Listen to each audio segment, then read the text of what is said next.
Hello? Hey, you can hear me again! Hi, everyone. Sorry that took, I don't know, we didn't say how long it would take, but it took longer than what we intended it to take. So. Yeah, I sometimes end up signing a bunch of things. It happens. Yeah. We had some people in costume that I wanted to make sure that I got to. I'm delighted to report that during the break I signed at least 4 Brandon Sanderson books. Okay, so we don't have a lot of time. We need to be done at 4:55. Oh no, he is here.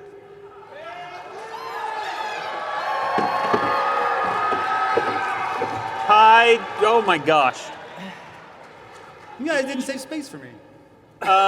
No. We asked for you earlier and you weren't here. He was hiding behind that pillar. I saw him. I know he saw me. You were literally hiding behind, okay. He was hiding. So, I can't help but notice. Yes, It's a really sir. big crowd. And you guys are really boring. But I know what to do. Okay. I think I can spice this up a little bit. Give you guys a little punch for the second half here, yeah? Okay. Oh, no. Okay. I think you guys need a backup choir. You guys need someone to sing along as you guys do the Q&A. I would like to introduce you to the intentionally blank singers.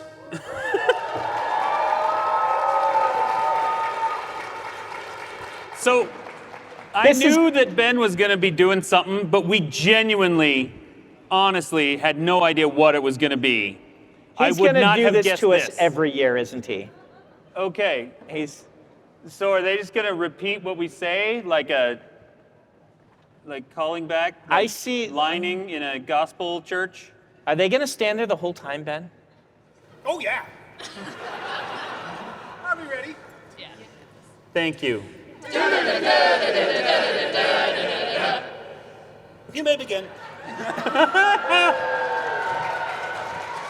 Okay. I guess we're doing a Q&A with a Greek chorus. Well, I want to probe the limits of the chorus first. See what they're prepared for. You want a food heist? Yeah. Yeah? I was we need a hoping there food was heist like theme song. a food heist Food heist jingle. theme song, come on. Yeah, come on, Ben. You don't come into my house doing weird things and not have a food heist theme song. It's unrehearsed, by the way. I couldn't tell. All right, so this is a food heist that is going to also test the limits of Brandon's ability to make puns about stuff. Oh, wow. Okay. So one of the absolute most notorious food thieves is, of course, the beargler. Beargler, yes. Today we're going to talk about an otter. Okay. And this is a food heist in the sense that the otter stole what he took, and he took it from humans. Is this, okay, this is low-hanging fruit, right? The otter beargler? The otter burglar? The otter beargler. He's just going by the beargler, Otter bearglar? even though he's an otter. Oh my gosh. He's the otter beargler. He's the beargler and the otter beargler? Yes. Oh my The word. beargler's become a title now. I was expecting such great things. And Why? we got the otter. Why on earth? So there's an otter that found there was a hotel. I'm pretty sure it was a Marriott hotel. Okay, and they had a koi pond, and this otter would get into it and steal fish. They put an electric fence around the koi pond, and he still was able to get in. Like, there's video of him. You can look this up. Like, doing the Catherine Zeta-Jones dance over the laser wire to get in and not get shocked and get some fish. He stole $125,000 worth of koi out of the koi pond. You're kidding me. No. The otter beargler is a better thief than the beargler. Well, the beargler is about sending a message. The otter is about getting fish. Oh, wow. How many koi was that? Like, I is that don't like know. one really expensive koi, or is that like... I don't know how much a koi costs. As far as $25,000 I'm aware, koi. a koi is basically a goldfish that refused to die. It's not a goldfish, it's a carp. It's a carp. Yes. That's even worse. Yep. Carp are garbage fish. These are just very pretty garbage fish, like me. And yeah, $125,000 worth, and they don't have an actual count of the fish because it was over months and months and possibly years. Okay. I think after a certain point of just being serially victimized by an otter, you're not restocking your koi pond, you're just feeding an otter. So, in the realm of the burglar and things that are hard to pronounce, could this be the koiplomaniac? The Kloiplomaniac? The Kloiplomaniac? Yes, there you go. Kloiptomaniac. Kloiptomaniac, there you go. The Kloiptomaniac. Kloiptomaniac. That's much easier to say in the original otter. Kloiptomaniac? Kloiptomaniac. Sing me Kloiptomaniac. Come on. You brought them. For the Q&A. Yeah. All right, let's start the Q&A. then. Can you sing Kloiptomaniac? Answer? Okay, you right here. If your first question is about a Kloiptomaniac, I'll let you ask 2 questions, okay? Ask them if they will sing Kloiptomaniac for us. Here we go, let's get it. Will you sing Kloiptomaniac? It's a question. The answer is no. No, apparently. What's your second question? Yeah, who wins in a cage match between Brandon Sanderson and Dan Wells? Have you read his books? He has heads in his fridge. They're not human ones, but regardless. Okay, I want to argue with this, but I genuinely, at this moment, have a chicken head in my fridge. Remember, Brandon is the one, when we did the episode about could you beat up a horse, he was like, I could totally beat up a horse.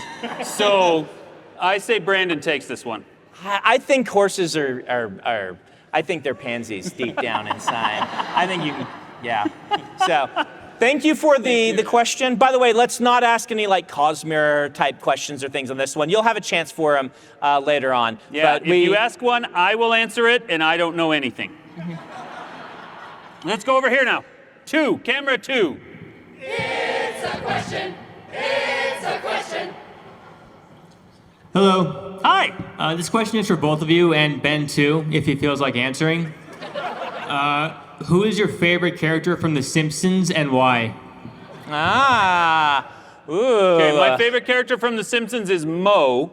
Okay. Because I am a story structure guy. And in the one where they do the Lord of the Flies pastiche, at the end they run out of ideas and they say, and then they were all saved by, let's say Moe. And that is how so many actual Hollywood movies end that it drives me crazy. Also, most Netflix series end that way. Man, favorite? This is actually kind of hard, right? Because it depends on which era of The Simpsons you're talking about, right? Like, who makes the best, like, one-line jokes or things like that? Or, like, when Homer is good, but Homer hasn't been good in 20 years, right? I think my favorite episode is the one about Grimy, where it's like, the guy who's driven crazy by Grimes. by Homer's. So I'll just say Frank Grimes because that's my favorite episode. Okay. My second favorite episode though is the one where Homer goes and works for the supervillain. So yeah. He's a good character too. Yeah. So he's a great character, but I Yeah. can't remember his name, so I couldn't say him. Also the monorail salesman. You have an answer? I haven't watched The Simpsons since the early 2000s. Ben's not cool enough to answer this question. No, I am though. I'm actually gonna go with Homer because, and it's the boring answer, but Homer, if you ever watched the very first season of Simpsons, right? They didn't know that Homer was the everyman that everyone would relate to. And then they realized it, and they shifted that whole dynamic to incorporate that, and that's what made the show. The show was made by them realizing Homer's the main character, not Bart. Right. Right. And you know yeah. what? So Homer gets that. Like them realizing that fixed the Simpsons. Now that's why it's been going. You want to give real answers to important questions? You get your own show. All right. Friggin' give a good answer to my question. Okay, back here, Mike 1. It's a question. It's a question. So my favorite part about this is that we're like, we don't have a lot of time. We're going to get right through this. Okay, let's hear it. It gave us Coiptomaniac. Coiptomaniac. So, who wins a cage match between Emily and Dawn? Everyone! Emotional damage.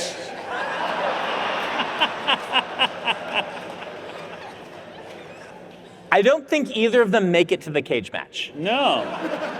They're too empathetic and kind. And also, they got too much stuff to do.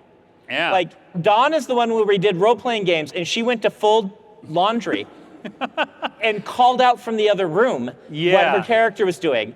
The other thing is they've done the heavy lifting of raising our often very difficult children. So Emily and Dawn would beat Dan and Brandon in a cage match. No question.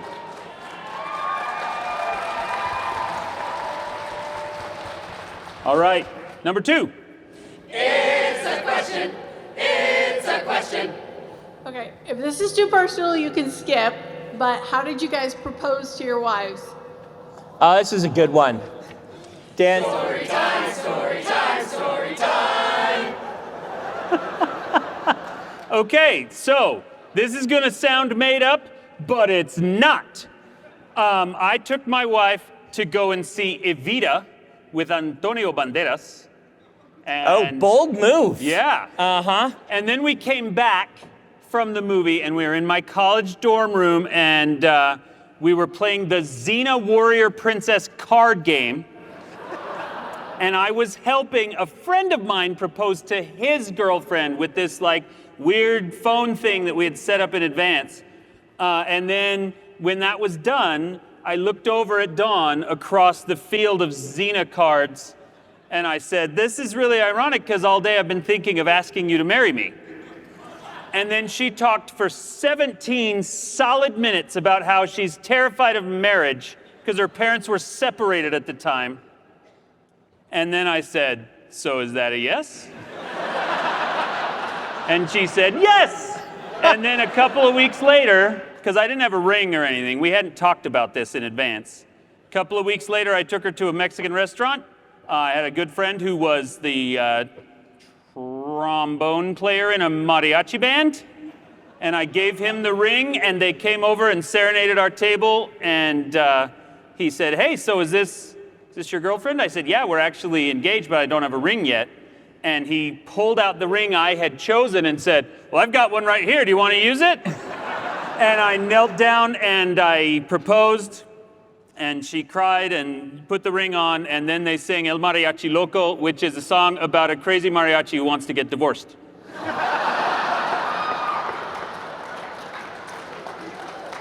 So, Beat that. mine's super boring. Actually, it's really awesome. Emily got in her car after work, and I had snuck in and put a cassette tape back when we had those because they would autoplay, and the Mission Impossible theme song began. This is real. Under her chair was a folio of tasks to perform, in which would prepare her for defeating the criminal Brandon, and she had to go to various people that I had enlisted, and they each gave her something to help survive life with me. One was an alarm clock to get me up in the mornings. Another was a nice some salt. Of course. Yeah, you gotta keep Brandon distracted with salting things, and so that things like that. And then it led her to through all the course of this. And then there was a package under her thing that had silly string in it. She pulled up at the place where we'd had our first date, the restaurant in the parking lot, and it said, "Look in the trunk, there's something for you." And I was in the trunk with Silly String. She didn't believe I would be in there. She opened the trunk and I dual-wielded Silly String in her face. And she screamed and ran and got hers because she had not brought her Silly String, despite the instructions saying that in order to defeat me, she would need it. And then I knelt down in the parking lot and proposed to her. Yeah. Yeah. Okay, Ben. Who wants to hear how Ben proposed to his wife?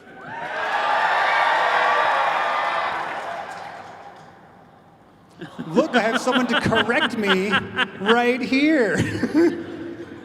I've never seen this woman before in my life. You know what? Your daughter Morgan is here, though, and she was convinced when she was 3 years old that she was going to marry me, if I recall Yeah, correctly. that's true. I see Yeah. Morgan's boyfriend. Yeah. Yeah. Morgan hated me, but she wanted to marry Ben. Yeah, and Jordo. What were we? Oh, that's right. I was dating your best friend. I mean, one of them. One of them. Yeah. She dumped me, and it was. And she brought you back into the friend group also. Right. Yes, we were still friends. It was fine. I say it was fine. It was fine. Okay. And we went to go to the Manti the pageant. Manti pageant. It's like a religious pageant Yeah, down in Manti, Utah. Utah. And we made fun of it the whole time. Did you know that villains wear sequins? It's true. Only at the Manti pageant, but it's Watch out true. for the sequins. What's awesome is that the whole time, so my ex-girlfriend and I were kind of like flirting a little bit, like, I don't know, is that the right thing to do? This was months later, right? But the whole time I was talking to Danielle, this is Danielle, and we're talking about the things that we like or like to do, and you have to tell this part. Okay, so he was like, we were getting in line for food, and I was like, I think I'm just gonna get like a corn dog. And he's like, you like hot dogs? And I was like, of course I like hot dogs. And he was like, I know this great hot dog place, we should go. Meaning, we all should go. And I said, yeah, we should. And then he didn't get it. And then he was like, oh, I got the new Batman movie at my house. We should all watch it. And I was like, yeah, we should. And then I did that for 45 minutes or longer. And then he figured it out and asked me on a date. Yay! And then really And then- shortly after that, we got engaged. He bought the ring. Yeah. He was like, I got it. And then he like took me to a little garden at the back of the temple and asked me to marry him because I knew he had the ring already. And we were spontaneous. Yeah, we were not your whole plan. Where? going on. But when did the Silly String get There involved? was no silly string. And then we went to Dan's house and told him first. And he was in the middle of a role-playing night. And Morgan was so sad. Oh, Yeah. and Dawn gave me a giant hug and said, you don't know how long I've waited for you. Yeah, this is a story that I don't think even Ben knows. After their wedding, and it was all over, and everyone's like shaking hands and everything, Ben's dad came up to me, and he sighed, and he's like, oh, Dan, we did it.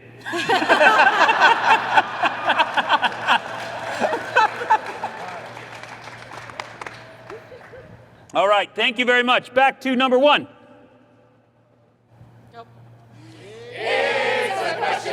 It's a question.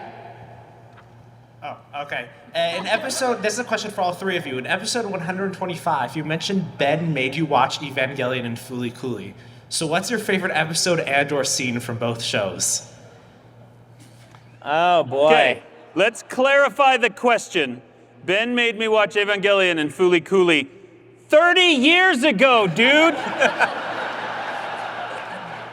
You own the box set. Okay, I do own the box set. My favorite episode of Evangelion is when they ran out of money and were like, screw it. How about like static pencil drawings? Boy. What? It's 30 years ago. It's like 25. 25 I is do like 30 remember when the you're kind as of old as we are. episode of Ava where they like go into a dream sequence of what Evangelion would be if it were made by a normal person. Oh yeah. Right? And it's like, oh, you're like, oh, I remember what it's like when shows are happy. And, there's like character drama that does not involve dead mothers and or people strangling each other. Mm-hmm. And I'm like, wow, why am I not watching that show? But it was very... It was like a high school harem romance kind of thing. It was, okay. Fooly Cooly, every episode is the best episode of Fooly Cooly. I love them all. It does have that really great opening where it's like nothing cool ever happens here. And you zoom out and like the city is a giant iron that is smoking. And then a robot climbs out of his forehead after someone hits him with a guitar. And he's like, yeah, my life is boring. This whole thing is boring. Because it's a parody of Ava about how Shinji is just like the worst despite taking part in like this cool action adventure story. Yeah. So there's a scene in I Am Not a Serial Killer where John and his friend Max are sitting on like a freeway overpass throwing rocks at cars, and they complain about how, or Max complains about how this is a boring town and nothing ever happens here. That is a direct quote homage of Fooly Cooly. So there you go. Yeah, and I hate to also then, but like the opening of Fooly Cooly is like just genius. Like it subverts everything. It is so interesting. It hooks like amazing. All the crazy, like the thing comes out of his head, and then the lady on the motorcycle comes up and hits him with an electric guitar. So amazing. Spoiler warning. Awesome. Thank you very much. Number 2. My name is Jay. I'm 12 and I have a question for you. It's a question. It's a question. What's the greatest prank you've ever done? Oh, wow. Greatest prank. Greatest prank. Story time, story time, story time. The worst part about this choir is that what I specifically told Ben I wanted like months and months ago was the How's That Ben dancers who would come out and dance whenever we said How's That Ben. But I like this choir, I guess. My mother hates it when her children have facial hair. Just a thing she does not like. Anytime I would grow any sort of facial hair, I think she was panicked that it would mean that no woman would ever date me, for whatever reason. And she hated it. And so my brother and I decided to both grow like giant epic mustaches. Just enormous ones for the holiday season, right? And we started like a year early.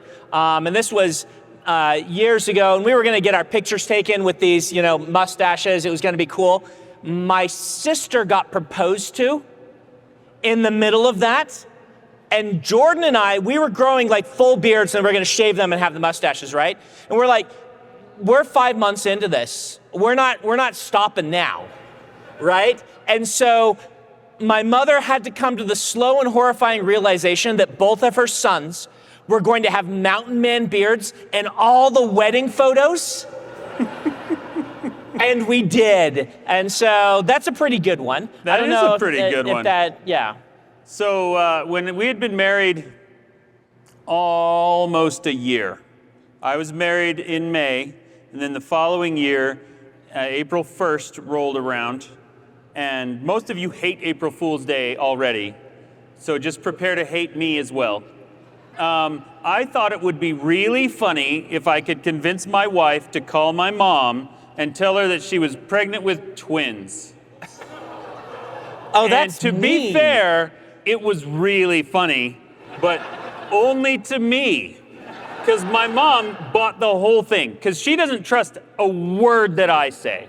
But coming from Dawn, it was like, oh, hooray, this is wonderful news. Dawn had had a miscarriage earlier, so it was like, this is so great that God gave you 2 and you already lost the 1. And Dawn was getting increasingly uncomfortable on the phone call because she didn't know how to get herself out of this. She's not a liar. She was inexperienced with this, so it was pretty cool. That is horrible. That is absolutely horrible. Wow. I should mention, though, there is this one time where I wrote 4 books in secret. And then made a video. Yep. Where I pretended I was retiring. Yeah. Yeah, it was a pretty good prank. How many of you were completely taken in by like the first 30 seconds of that video? Yeah. Yeah. Yeah. You thought that he had like killed someone. Right. And now was gonna be public about it. Okay, sweet. Number 1 over here. It's a question. It's a question. I was going to ask you who is Brandon Sanderson and why is his name everywhere? Yeah. Morgan wanted me to ask you, how much Dan could a Dan Wells Wells if a Dan Wells could Wells Dan? I leave that to the expert in Dan Wells biology, which is Ben.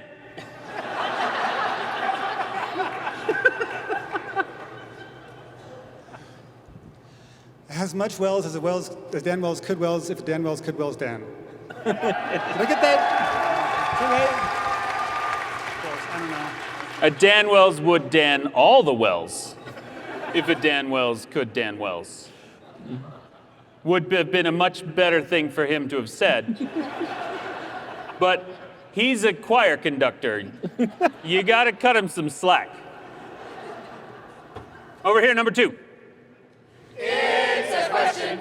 It's a question. Okay, so on a couple of episodes you've talked about Ted Lasso, and I have to say that the only character that has come close to evoking the emotional response of Moash is Nate from Ted Lasso. Okay. And so my question is, what character from your books do you think would make the best member of AFC Richman? Emotional damage? Adolin is much more, I always say, much more of a quarterback than he is a soldier. He'd fit right in. I don't know. Most of my books are about, like, socially awkward murderers and stuff. I'm gonna say Kira Walker from Partials. Oh yeah, she's literally a sports star. Yeah, they would make a special exception and let her on the team. There you go. And she'd be awesome. So there you go. Thank you. All right. Yay! It's a question. It's a question. Number 1. For the convention, there's this really cool picture of a dragon carrying a katana that's like the symbol for the entire convention. And it made me think, what are your favorite mythological creatures? Well, that's obvious. It's dragon. Very, very clearly. We are going to get some other dragons in the Cosmere eventually. Woohoo! See, if I'd been smart, right, if I were actually legitimately smart, I would have spotted what's going on with Fourth Wing a few years ago, because it's the 20-year nostalgia cycle. And we had Aragon and How to Train Your Dragon 20 years ago. And so it's like, if I'd been smart, I would have written one of those. But instead, I was too busy having Hoyd make fun of people. And that's what came out instead. So, but yeah, I have a deep, abiding love for dragons. And I haven't gone all in on Dragons of the Cosmere yet, because I really wanted to establish the Cosmere as something else first. Not just kind of like a photocopy of fantasy that I read when I was younger. But one thing from fantasy that I read when I was younger that is there are the dragons, kind of straight out of kind of the way that I loved to read them when I was younger. And you'll see them. You got Xysis. You'll see others eventually. So, sweet. For me, it's a talking tree. Whether it's an Ent or tree folk or those like a-hole trees from Wizard of Oz. If a tree has like those crooked branchy arms and talks to you, that's my favorite thing. You're so weird. That's not weird. That's an awesome answer to your question. Okay, over here, number 2. It's a question. It's a question. So calendar events commonly have some kind of rule, like Groundhog's Day, if it sees its shadow, it means winter will be longer. Easter's the first Sunday of the month. So if you had to decide some kind of rule that decides that a year has become a year of Sanderson, what would it be? Oh boy, what makes something a year of If Sanderson? Brandon wakes up before noon more than 3 times in a year. That's pretty good. Yeah, if Brandon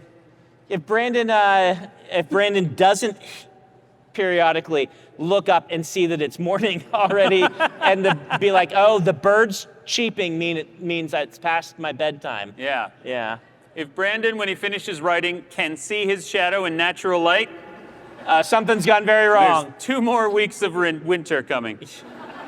Yeah, I think that's it. There you go. Early rising Brandon. Awesome. Number 1. It's a question. It's a question. Between the worlds of Apocalypse Guard and Dark One, which would you rather live in? I mean, Dark One is basically just where we live already. No, so but you got to be like in the fantasy version. That's true. I'm still going to pick that one because Apocalypse Guard is literally about worlds that are about to be destroyed in some way. And so there isn't a safe place to live in that universe. Yeah. Yeah, I think I'd have to pick Dark One. Yep, Mirandus. Yeah, but also because that means I get to meet those characters, and I love them so much. All right. So thank you for the question. Those books, at least one of them, will eventually be published. Yeah. This I swear, in my Dan's wrath. done a really good job with Dark One the last little while. He's been putting it through writing group, and it's great. You guys are gonna love it. One of the main things delaying Dark One at this point, now I have a fun new game to play, is that we did Dark One Forgotten, and both of us just fell in love with like Christina and Sophie as characters, and so we decided to put them into the novel, and so now I have to rewrite a bunch of the novel and make them characters in it. So there you go. By the way,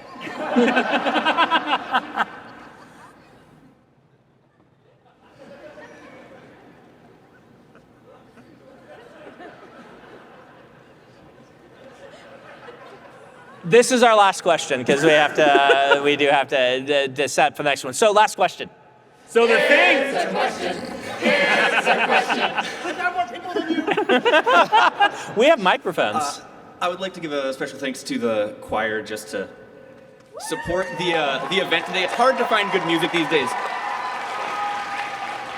My friend Krista would like to know, this is for Dan, where did you get your hat? This hat is the 4th hat that I have owned, okay? The 4th. Story time. 4th such fedora. The first one I bought in Disneyland in the Indiana Jones store. And that one got lost on a train in Mexico. And if that sounds awesome, it is. The second one was purchased in the same Disneyland store and then was stolen at DragonCon. The third one was purchased in the Disneyland store and is, as far as I'm aware, still underneath the 3rd rail of the London Metro. I was moving around in there with my family, and we walked past a cross tunnel, and it flew off my head, and it flew under the 3rd rail, and we talked to the maintenance guys, and they're like, here, fill out this thing, and we filled out the thing, and then about a week later, I got an email that said, yeah, that's gone, buddy. We cannot get that back. And so this one was actually purchased in Stuttgart, in Germany, at a store called Hute Hanna, which means, I think just means hat house. Or Hat Shack or something, and it's awesome, and I still have it. So the moral of the story is, don't buy hats at the Indiana Jones store in Disneyland, because someone will steal it at DragonCon. Dan, Hat Hut was right there. It's literally what it means. Hat Shack sounds funnier. No, it doesn't. But Hat Shack is a biblical character. Oh, that's true. Hat Shack, Meat Shack, and the Wendigo. I do not want to be anywhere near Meat Shack. Meat Shack is my favorite biblical character, actually. All right, how's that, Ben? How's that, Brandon?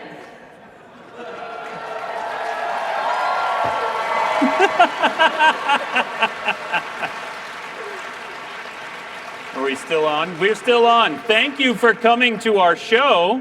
We'll be doing 5 favorites with Christopher and Mary Robinette next. I will be. Dan will be off. I will be out that door signing the finest books in all the land. So come and get them. I also have plushy meat cleavers that you can buy. Meat Shack approved. And also, I am doing 3 game retreats next year. Big house full of games and food. Spend a week with me playing games. All the details are over there. It's going to be awesome. See you later.